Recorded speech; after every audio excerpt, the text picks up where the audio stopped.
Bismillahirrahmanirrahim. Assalamualaikum warahmatullahi wabarakatuh. Kembali lagi dengan Ane Faisal Dul dari herbalgaul.com. Ya Mas Bos, seperti yang Mas Bos ketahui semuanya, di depan saya ini ada produk yang bernama minyak lintah Papua. Minyak lintah Papua ini adalah obat herbal oles alami yang terbuat dari saripati lintah yang berkhasiat untuk memperbesar dan memperpanjang ukuran keris atau Mr. P kita. Dan di video kali ini kita mau tunjukin gimana sih cara pakai minyak lintah original Papua yang baik dan benar. Tapi sebelum dilanjut, ada baiknya kita intro dulu.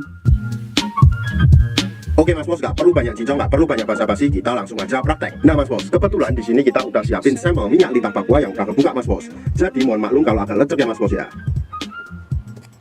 Yang pertama, sebelum Mas Bos pakai minyak lintah Papua ini, ada baiknya Mas Bos mengocok dulu minyak lintahnya Mas Bos, karena di bawahnya masih terdapat endapan-endapan Mas Bos. Jadi biar tercampur merata. Anggap aja jari saya ini adalah Mr. P atau keris kita Mas Bos, dan saya akan menunjukkan bagian-bagiannya. Yang pertama, pada bagian paling atas ini Mas Bos, ini adalah helm atau pentolnya Mas Bos, yang disertai dengan lubang kencing. Kemudian kita turun ke bawahnya lagi Mas Bos. Di sini terdapat yang namanya cekungan Mas Bos, dan terdapat bekas kitanya. Kemudian kita turun ke bawah lagi, di sini terdapat yang namanya batang Mas Bos. Nah ini, dan batang tersebut dibagi menjadi 4 ya Mas Bos ya. Ada batang atas, ada batang bawah, samping kanan dan samping kiri. Kemudian kita turun ke bawah lagi. Di sini terdapat yang namanya telur Mas Bos. Ya, terdapat 2 telur yang nggak bisa menetas. Kemudian kita langsung oleskan aja pada bagian Mr. P atau keris kita kayak gini Mas Bos. Kita tinggal ratakan ke seluruh bagian Mr. P kita Mas Bos. Kalau kita sudah mengoles secara merata, kemudian kita ambil batang samping kanan dan samping kiri dari bawah. Kemudian kita tarik menuju ke atas Mas Bos. Jadi dari pangkal ke ujung seperti ini.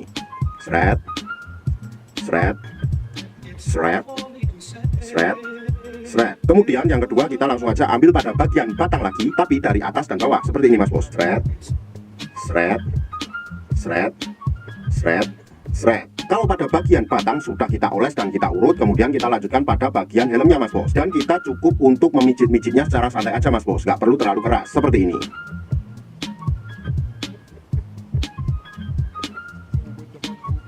Setelah itu Mas Bos, jangan lupa juga kita pijit-pijit pada bagian telurnya Mas Bos. Kita cukup pijit-pijit santuy aja, nggak perlu terlalu keras-keras seperti ini. Dalam pemakaian minyak lintah ini optimalnya dilakukan 2 kali sehari ya Mas Bos ya. Waktu yang direkomendasikan adalah malam sebelum tidur, dan waktu keduanya bebas mau kapan aja. Bisa pagi, bisa siang, atau bisa sore. Dan nggak ada durasi waktu yang ditentukan dalam pengurutannya Mas Bos, asalkan jangan terlalu sebentar. Ane rasa cukup untuk penjelasannya Mas Bos. Kalau masih ada pertanyaan seputar minyak lintah, Mas Bos bisa langsung tulis aja di kolom komentar. Untuk order dan sekedar konsultasi, Mas Bos bisa langsung hubungi ke kontak yang sudah tersedia di sepanjang video. Dan kalau Mas Bos pengen lihat katalog produk kita yang lainnya, Mas Bos bisa langsung cek di herbalgaul.com. Dan order di lapak kita dijamin aman Mas Bos, karena bisa bayar di tempat langsung ke kurirnya saat barang sampai. Cukup sekian, Ane Faisal Dul dari herbalgaul.com. Wassalamualaikum warahmatullahi wabarakatuh.